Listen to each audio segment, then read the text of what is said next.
And now for our next news special report. Welcome to a special report that's as fiery as it is crucial. I'm Gary Franchi, and today we're diving into a speech that's sending shockwaves across the nation.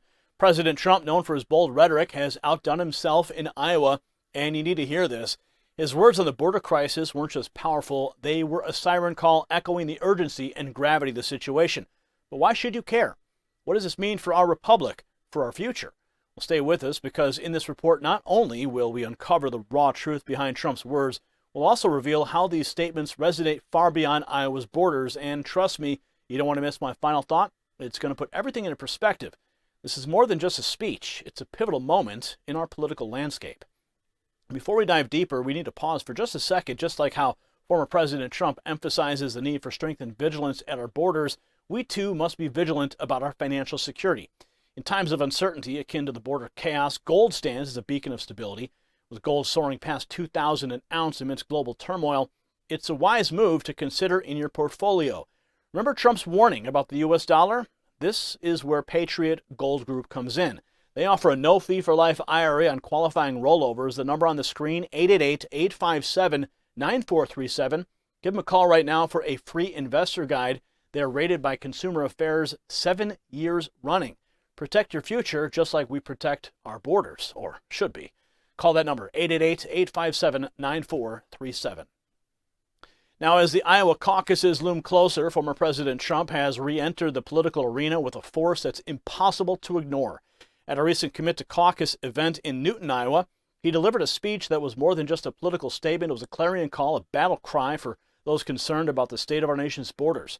His words, dripping with the urgency and conviction of a leader who's seen these challenges firsthand, it resonated with the crowd in a way that only Trump can achieve. Let's watch.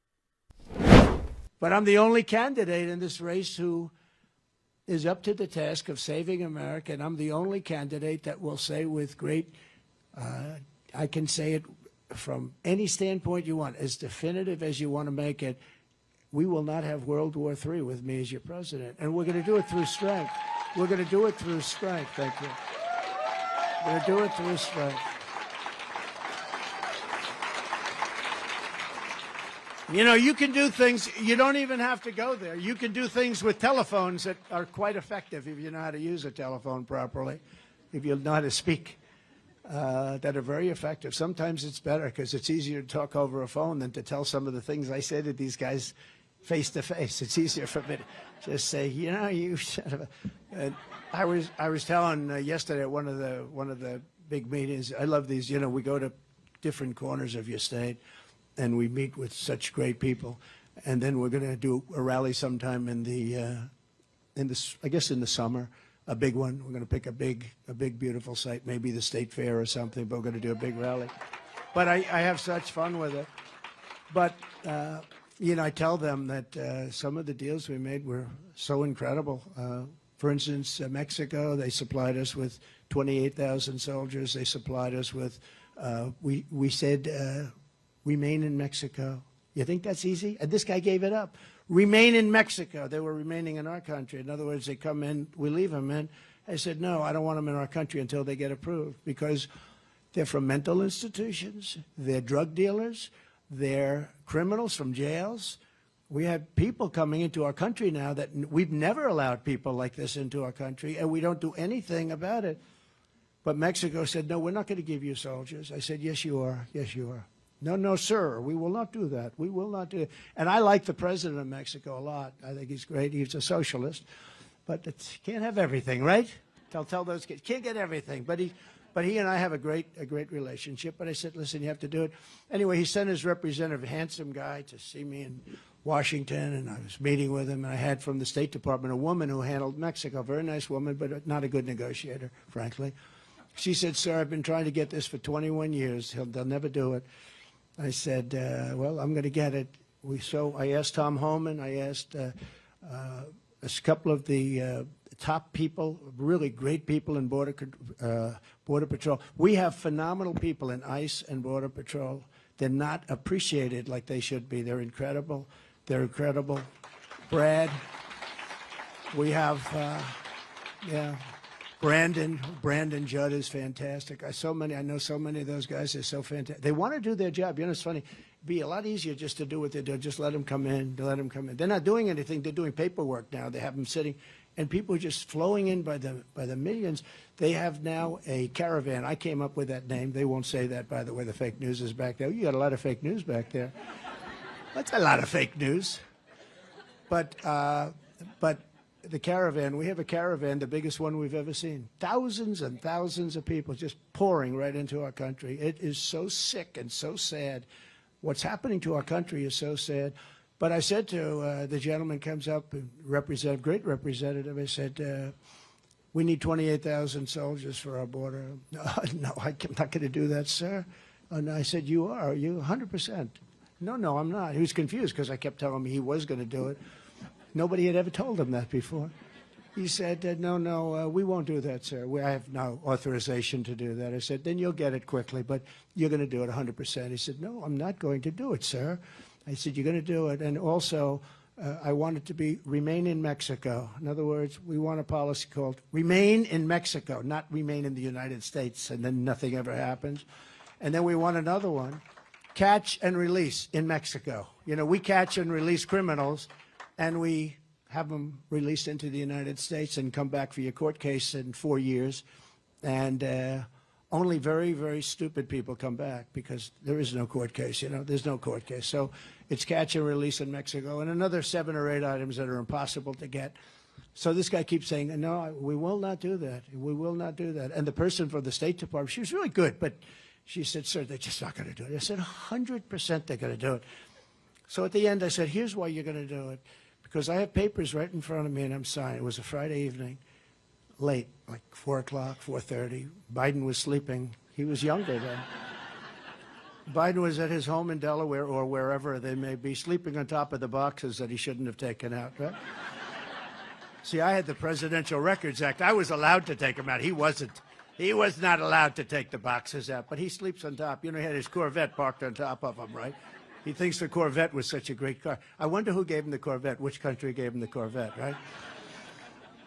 But I said to him, no, you're going to do it because on Monday morning at 7 o'clock, I'm signing it right now, we're going to put a 25% tariff on every single thing that Mexico sends into this country, including all the cars that you stole out. You know, they stole about 32% of our, did you know that? They stole 32% over the years of our car manufacturing business.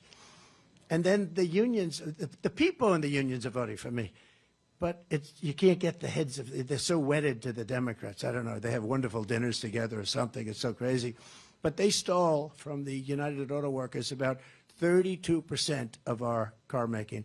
So they're a massive car manufacturer. They send the cars in. So I said on Monday morning, 7 o'clock, you have a 25% tariff on every single thing that you produce coming into this country, which is massive. That's far more than building the wall. And we're talking about, you know, remember Mexico's going to pay for it. Mexico paid for much more than that. There was no legal mechanism to get that, but there is a legal mechanism for them to put their soldiers all over the place and all these other things, which is actually much more money. So I said, it's going to be signed. I'm signing it now. At 7 o'clock, you pay 25% tariff or tax. You could call it whatever you want, very similar. And that takes place 7 o'clock on Monday morning. And you can call your president and tell him or not.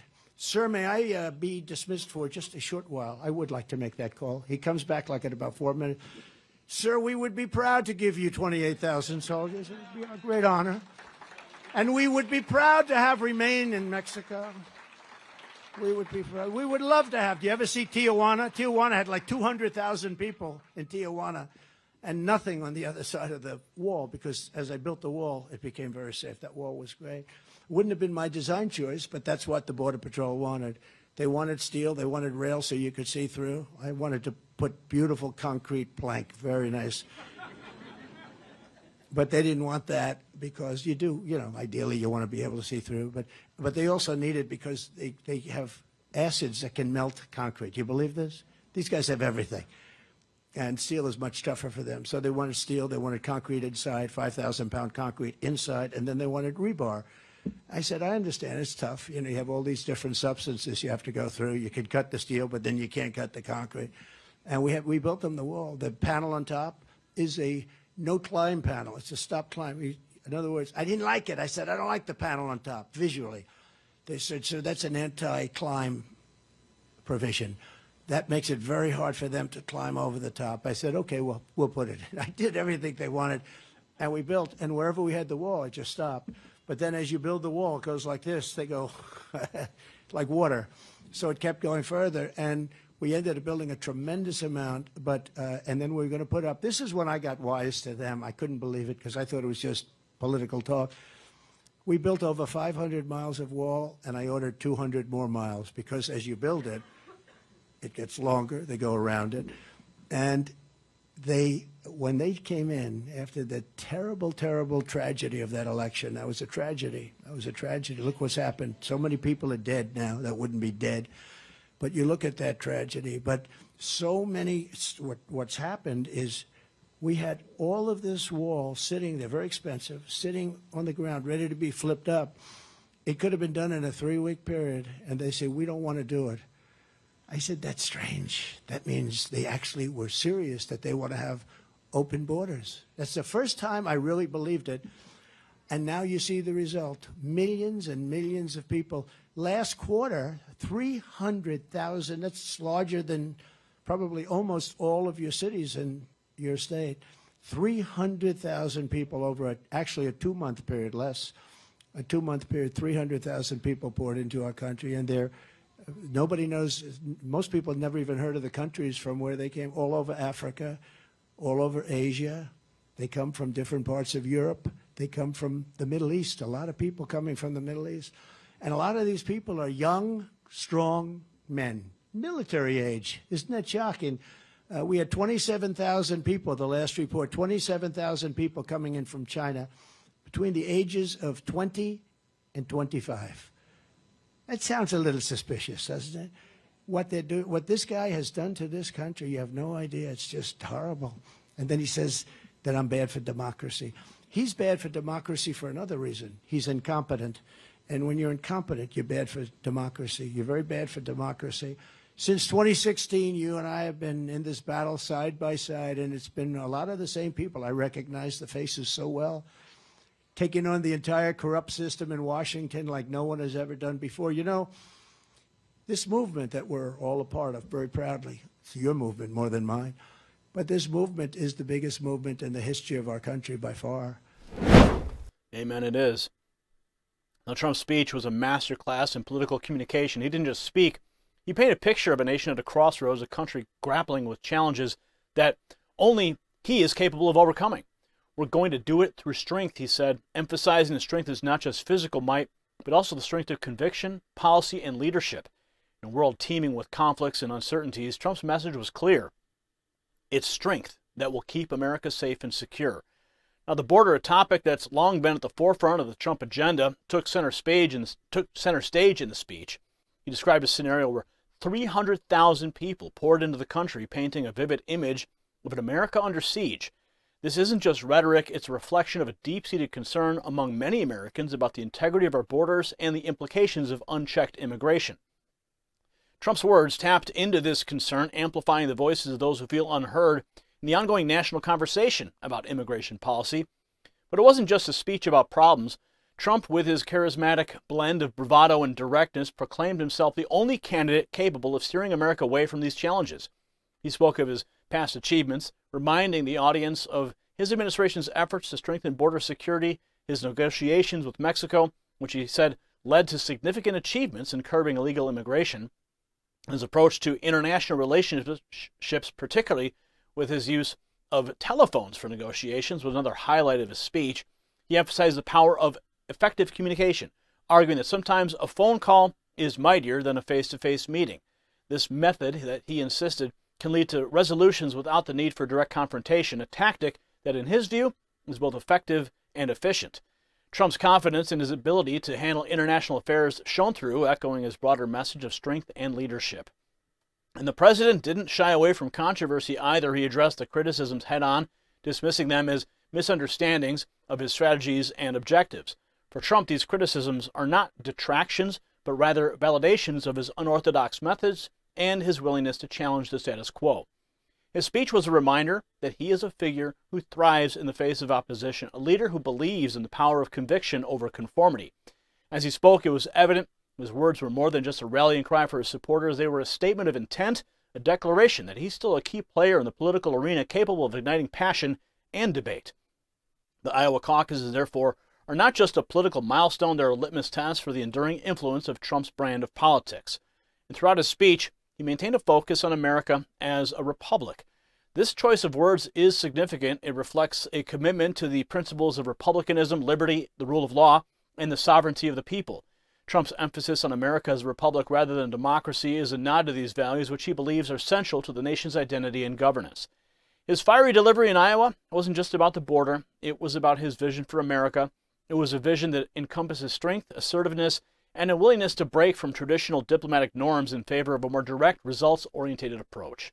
This vision, while controversial to some, resonates with a significant portion of the American populace who see in Trump a leader unafraid to tackle the issues head-on. As we wrap up the segment, remember, if you found value in this report, tap subscribe. Now you don't want to miss my final thought. In conclusion, Trump's fiery speech in Iowa isn't just political theater, it's a wake-up call for America. As we witness the current administration's approach, which we believe is leading our republic astray, Trump's words ring with a sense of urgency and necessity. His advocacy for strength, especially on critical issues like border security, highlights the stark contrast between his vision and the current trajectory under President Biden. As the 2024 election looms, it becomes increasingly clear that the choice we face is not just between two candidates, but between two fundamentally different visions for America. Trump's rallying cry in Iowa is a reminder of the decisive leadership many Americans yearn for, a leadership that they feel has been absent in recent years. It's a call to action for those who believe in restoring America's strength, integrity, and standing in the world. Trump 2024 isn't just a campaign, it's a movement to reclaim the American dream. Congratulations, you made it to the end of the video. Now keep up your quest for truth with this next news report. And if you found our channel enlightening, join the millions who agree with you. Tap subscribe. Thank you for watching the Next News Network.